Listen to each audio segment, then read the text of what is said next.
how do you discern uh, like other people's emotions or your emotions from other people's projection, especially if when Oh, you're talking about empaths or anything like that, where you absorb energies and sometimes you realize it's not even yours. So how do you mhm. separate the two?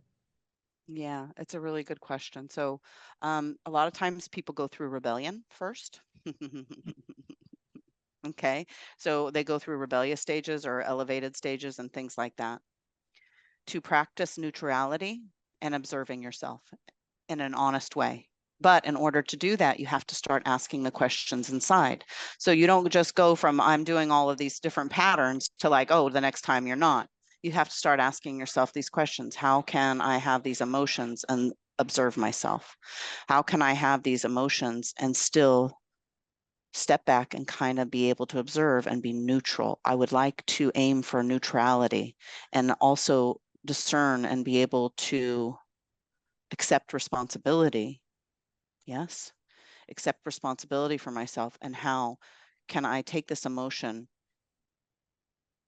take responsibility, and not vomit it out to everybody else just to keep the Mhm. cycle going, right? It becomes conscious, you become aware. So that's a long answer. The short answer is to bring yourself inside. And sometimes we're so empathic. So when I was young, I was extremely empathic.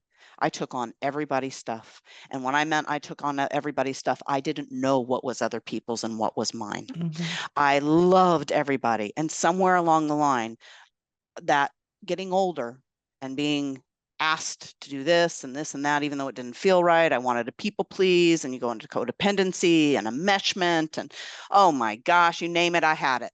And then going into rebellion because none of this works anyways for me. I can't get a real job. I can't go to school and sit still. I can't do like I came in Gypsy as like, none of that's going to work for you. You're going to have to go right back into yourself, right? My threshold, because I was so sensitive. So when I would go, like when something didn't work for me, I knew it didn't work for me and I would feel very sad. I would get depressed. Mhm. I would have ADHD. I would have all these different things. And then I was trying to transmute everybody's emotions because I didn't know what was somebody else's and what was mine. Now, through solitude, talking to self meditation, being asked being able to ask yourself, what does a person do in this situation right now? I'm elevated, that loves themselves. I don't really want to hear that right now, but I'm going to ask right now, what does that person do that completely unconditionally loves? What can I do? And stop and breathe and keep breathing and know. And as you go on and as you do this stuff, you know how to hold your frequency without being triggered by everything on the outside because it's clear. And with self love, and you keep on asking these questions, I just ask people to do it for 6 weeks and watch what happens. Their perspective on things when they get emotional, and you want to do it when you're not emotional too. Mhm. You want to do it with both, right? First, asking for clarity, asking for the truth, asking what does self love look like in this situation. We love our kids, we love our family for just breathing, we love our kid for just breathing, right? What would that take for me to do that? And people think, oh, that's so simple. Or when I'm mad, there's no way in heck that I would ever ask myself and do something. Okay. So keep on making excuses for your limitations. And right here and right now on this podcast, if you're thinking that your emotions are taking over and telling you a truth that is not true, but I can't tell that person that. They have to discover it inside themselves. Best way to do that, again, meditation. Start listening to your own voice.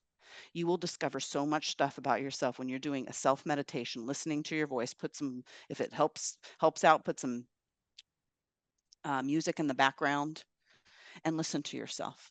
See if you can go deeper in the meditations that you like. The ones that you don't like, that's whatever you don't like about that is the frequency is what you're putting out into the world and attracting to yourself. If you're feeling yucky, you don't like your voice, you're not feeling self-worth, you're feeling like you weren't confident with that. You feel illiterate, you feel that you just have no knowledge. Oh my gosh, I sound like, what, my voice really sounds like that? Self-reflection, self-reflect, why judgment? Whoa, oh my God, laugh at yourself, find humor, Mhm. find more pleasure. Another thing, huge Gypsy. I know that there's seem very simple, but I want to give things that are real, right? Does it feel Yeah. real? It feels real, right? Yeah.